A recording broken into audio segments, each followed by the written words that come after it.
Detente un momento. Te invito a pensar en el momento en que termine tu vida en este mundo.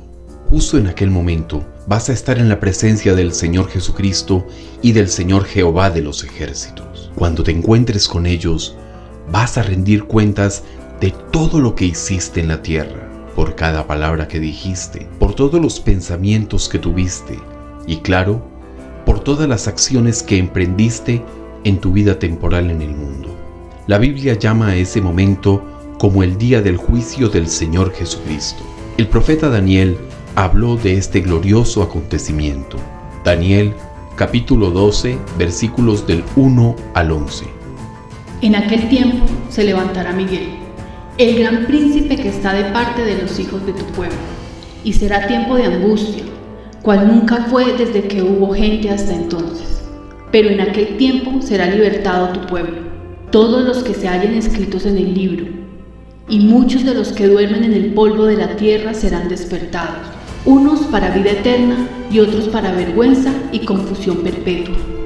Los entendidos resplandecerán como el resplandor del firmamento, y los que enseñan la justicia a la multitud como las estrellas a perpetua eternidad. Pero tú, Daniel, cierra las palabras y sella el libro hasta el tiempo del fin. Muchos correrán de aquí para allá, y la ciencia se aumentará. Y yo, Daniel, miré, y he aquí otros dos que estaban en pie, el uno a este lado del río, y el otro al otro lado del río.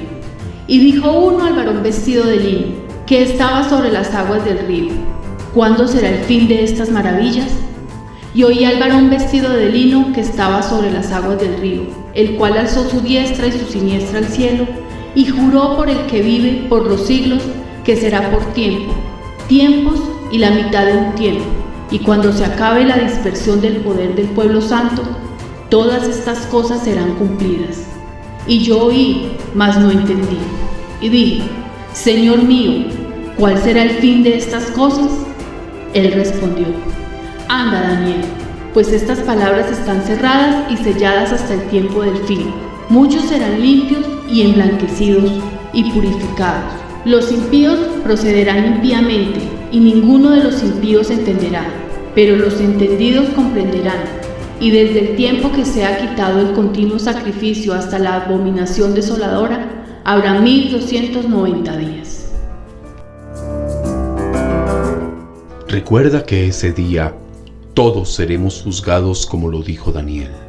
A muchas personas no les gusta este asunto, tal vez porque temen confrontar sus vidas delante del Señor Jesucristo y del Señor Jehová de los ejércitos. Sin embargo, esta es una realidad ineludible, y ese día todos, sin excepción, responderemos ante Dios.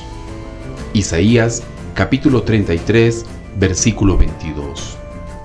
Porque Jehová es nuestro juez, Jehová es nuestro legislador, Jehová es nuestro rey, Él mismo nos salvará. Este versículo es contundente. Nos deja ver claramente que el Señor Jehová de los ejércitos es nuestro Dios y también nuestro juez, nuestro abogado y también nuestro Salvador. Es interesante el orden planteado, pues el atributo de juez está antes que el de Dios. Esto indica en primer término la presencia de la gracia de Dios que aborda como aspecto fundamental la confrontación contra el pecado del hombre. Isaías capítulo 6, versículos del 1 al 4. En el año que murió el rey Usías, vi yo al Señor sentado sobre un trono alto y sublime, y sus faldas llenaban el templo. Por encima de él había serafines, cada uno tenía 6 alas, con 2 cubrían sus rostros, con 2 cubrían sus pies, y con 2 volaban. Y el uno al lado daba voces diciendo: Santo, Santo, Santo, Jehová de los ejércitos, toda la tierra está llena de su gloria. Y los quiciales de las puertas se estremecieron con la voz del que clamaba, y la casa se llenó de humo. Fíjate que Isaías ve a Dios como el juez de todo el mundo. Ahora imagina una llama con una luz cuyo brillo es el más radiante que pueda existir. Esa llama ha estado así por siempre y permanecerá de esa manera por toda la eternidad. Pues bien, Quiero que sepas que esa llama poderosa es el Señor Jehová de los ejércitos, que Él es Dios, que el Señor Jesucristo es Dios y que el Espíritu Santo es Dios. Padre, Hijo y Espíritu Santo son un solo Dios, y nunca olvides que nuestro Dios es santo. Siguiendo con el versículo anterior, acuérdate que el profeta Isaías vio a Dios en el templo, tal y como ocurrió con el apóstol Juan, quien en el capítulo 12 de su libro nos dice que fue el Señor Jesucristo a quien vio.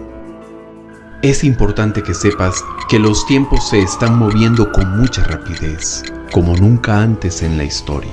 Por tal razón, a pesar de que el lenguaje no nos puede explicar con lujo de detalles la inmensidad de lo que es Dios o el poder de su gloria en el día final, ni cómo nos sentiremos ante su presencia, cuando llegue el día de nuestro encuentro con Él, quiero hacerte un llamado lleno de amor y anhelo para que entregues tu vida al Señor Jesucristo.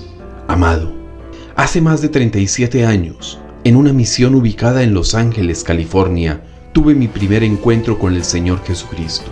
Desde ese momento, he pasado miles de horas orando, meditando y andando por muchas calles de los Estados Unidos, proclamando el Evangelio sin temor ni vergüenza. Estoy más que convencido que el día del juicio, el Señor Jesucristo nos va a hacer una pregunta, y solo una pregunta. ¿Creíste que yo te he amado, que yo te he querido tener cerca de mí, que te he estado esperando día tras día y que quería oír el sonido de tu voz? Después de pensarlo, de seguro los verdaderos cristianos dirán: sí, mi Señor Jesucristo, yo he creído en ti y he estado tratando de cambiar mi vida. Esa será la respuesta a la pregunta del Señor. Por desgracia, muchos asistieron a la iglesia los domingos y pese a ello tendrán que responder con la sinceridad que exigirá el momento que nunca creyeron como lo pide el Señor en la Biblia. Fíjate, amado, que ahí está la diferencia entre los que han creído y los que no lo hicieron. Justamente por la falta de fe y de compromiso, resulta muy difícil para los que no han creído medir la magnitud y la intensidad del amor del Señor Jesucristo.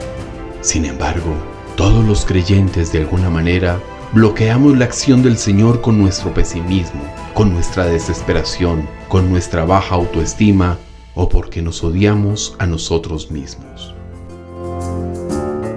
¿Te das cuenta por qué necesitamos tener fe? Es que sin fe, nuestro concepto de Dios es muy pequeño y extremadamente limitado. Acuérdate, amado, que Dios nos hizo a su semejanza, y si quieres alcanzar la fe de la que nos habló Abraham, necesitas cambiar tu manera de pensar y empezar a creerle al Señor Jesucristo. Menciono a Abraham porque su testimonio es el de alguien que posee una fe enorme y enfocada en Dios. Él estuvo dispuesto a sacrificar al único hijo que Dios le dio, ese que había esperado junto a su mujer durante muchos años, pues Dios le pidió que lo sacrificara y Abraham se dispuso a obedecer.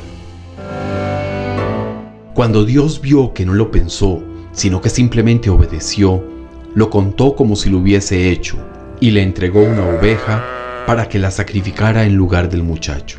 Esto, amado, es la fe de la que Abraham nos da ejemplo.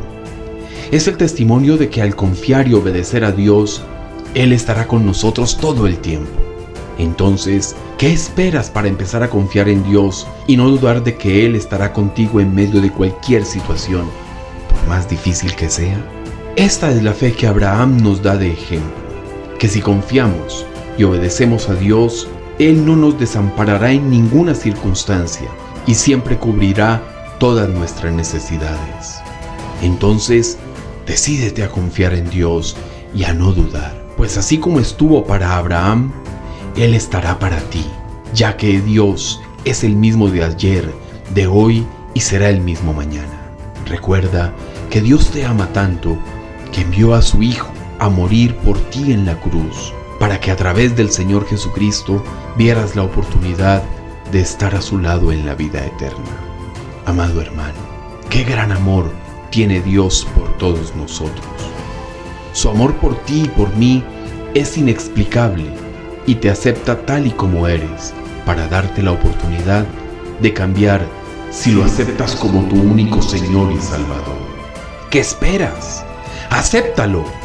Él te ama desde antes de que nacieras.